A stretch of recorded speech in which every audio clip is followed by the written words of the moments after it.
आज हम देखेंगे मासिकर सीरीज का अगला पार्ट। 2013 में रिलीज हुई ये फिल्म टेक्सास चेनसॉ 3D। अगर आपने इसका पहले वाला पार्ट नहीं देखा तो 1984 की टेक्सास चेन और मासिकर नहीं देखी है तो पहले उन्हें ज़रूर देख लें, नहीं तो आपको इस फिल्म की कहानी में कुछ समझ नहीं आएगा, क्योंकि उन दोनों मूवीज़ की कहानी इस फिल्म से रिलेटेड है। Hello and welcome to my channel, this is Priya. Movie की शुरुआत में हमें एक लड़की दिखाई जाती है, सैली, जो कि लेदरफेस से बचकर निकल के जा रही होती है और वो पुलिस के पास जाकर सब कुछ उन्हें बता देती है।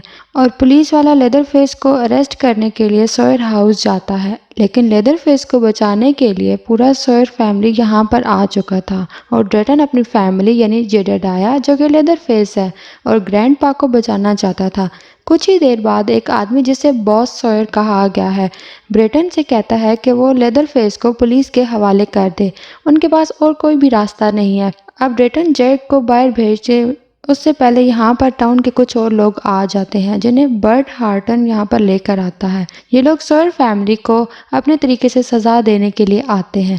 बर्ट शेरी हटमन का बेटा और भाई है, और ये दोनों ही पिछले पार्ट में सॉयर्स के हाथों मारे गए थे। इससे हम ये समझ ही सकते हैं कि बर्ट सॉयर से इतनी नफरत क्यों करता है। बर्ट के साथ ही सॉयर हाउस को जलाने लगते हैं और घर में अंधाधुंध फायरिंग शुरू कर देते हैं, जिसमें बॉस सॉयर, ड्रेटन और ग्रैंडपा भी अपने हथौड़े के साथ मारे जाते हैं और बाकी सभी लोग घर के साथ जलकर राख हो जाते हैं और शेरिफ ऊपर देखता रह जाता है। अब कुछ ही देर बाद जब बाकी सब लोग अपनी जीत का जश्न मना रहे थे, तभी मिलर नामी एक आदमी को बैक यार्ड में घायल लोरेटा मिलती है, जिसके हाथ में उसकी बच्ची है।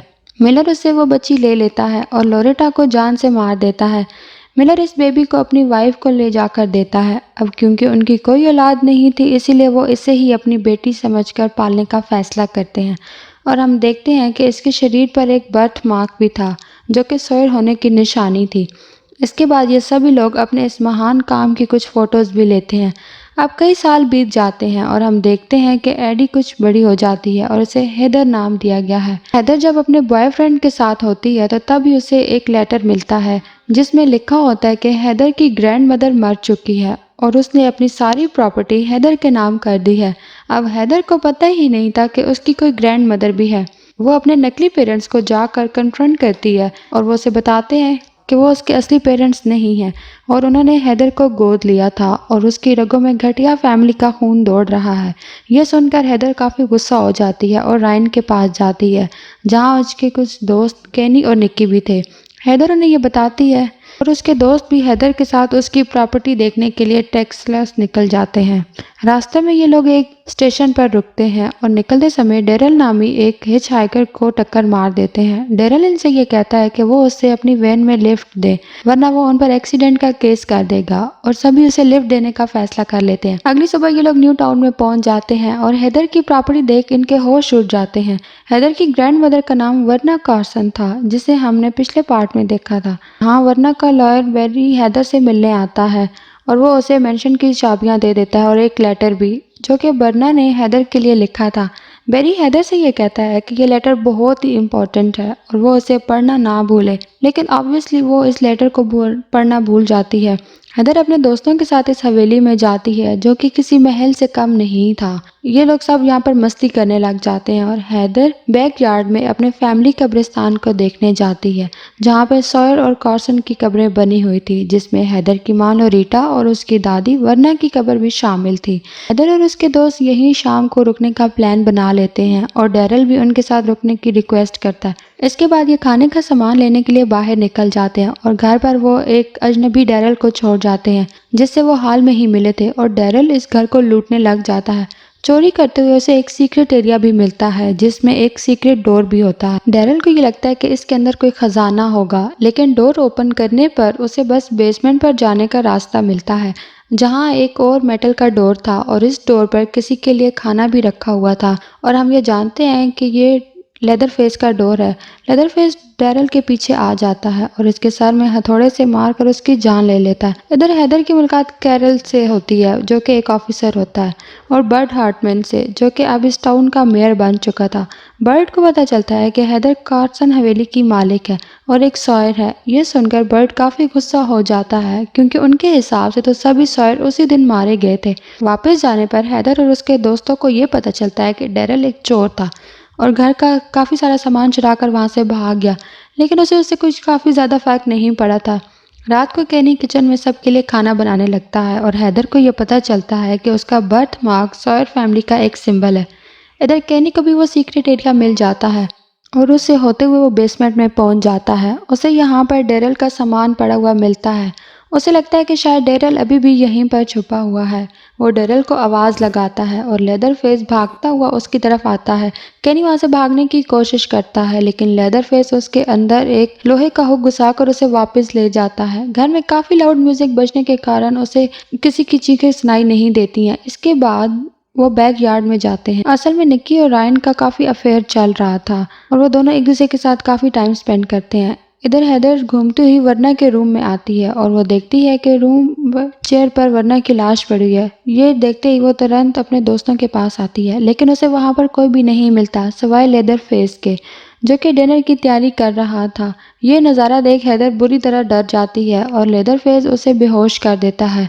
होश में आने के बाद हैदर को और भी ज़्यादा भयानक नज़ारा देखने को मिलता है जिसमें लेदर फेस केनी को एक मीट हुक पर टांग देता है और फिर उसे बीच में से काट देता है और हैदर ये देख वहाँ से भाग जाती है। लेकिन फाइनल गर्ल के नाम पर ये एक मजाक है। वो हर जगह गिर रही थी। लेदर फेस से बचने के लिए हैदर एक खुले हुए कॉफिन के अंदर छुप जाती है लेकिन लेदर फेस उसे देख लेता है और इस कॉफिन को चेन हुक से काटने लगता है। चेन सॉ की आवाज़ सुनकर निक्की और रायन बाहर आ जाते हैं और लेदरफेस उन दोनों के पीछे पड़ जाता है। निक्की उस पर एक शॉटगन से फायर करती है और सब कुछ शांत हो जाता है। इसके बाद हैदर वैन लेकर बार में घुस जाती है और तीनों उसमें बैठकर वहां से भागने के लिए निकलते हैं और रायन यहाँ पर ड्राइव कर रहा था। रायन वैन को लेकर डोर में घुसा देता है।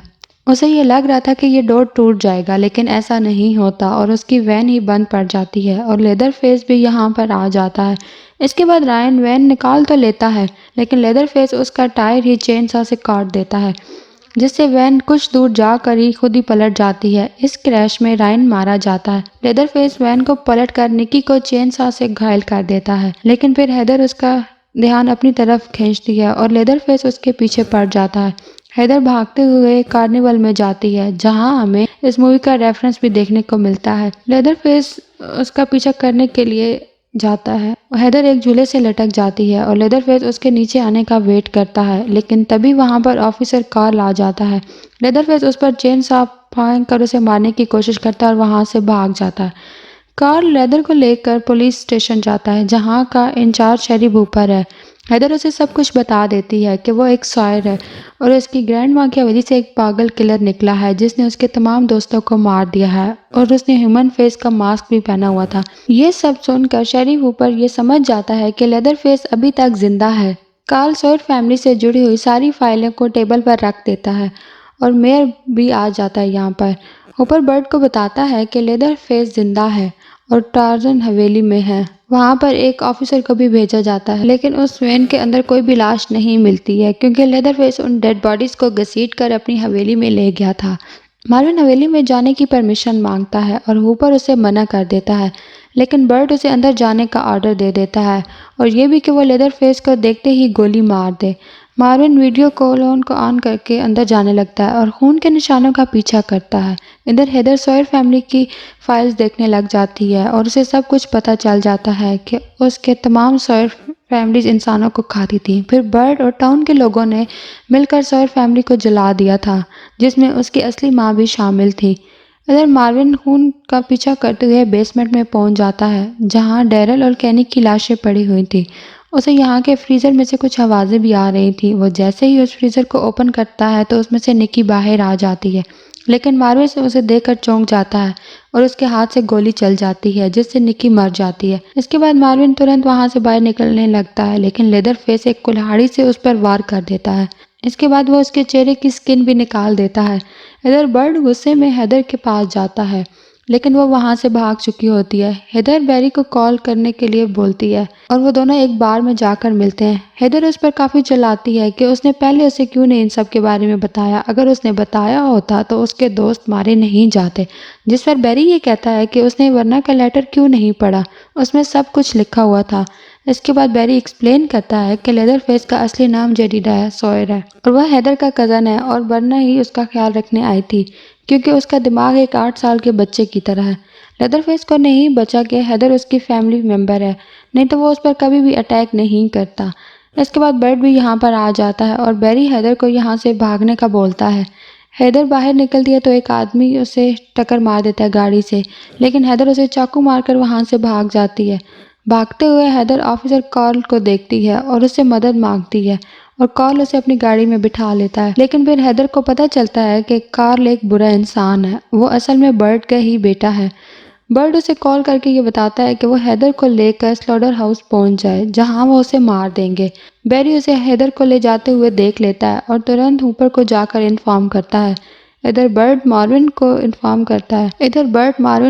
करता है कि वो आखिरी बचे हुए सॉयर फैमिली के मेंबर को भी मारने वाले हैं सॉयर हाउस में। लेकिन लेदरफेस, जो कि मार्विन की कार ठिकाने लगा रहा था, वो पुलिस रेडियो में ये सब कुछ सुन लेता है और एक नई चेनसा लेकर स्लॉटर हाउस की तरफ चल देता है।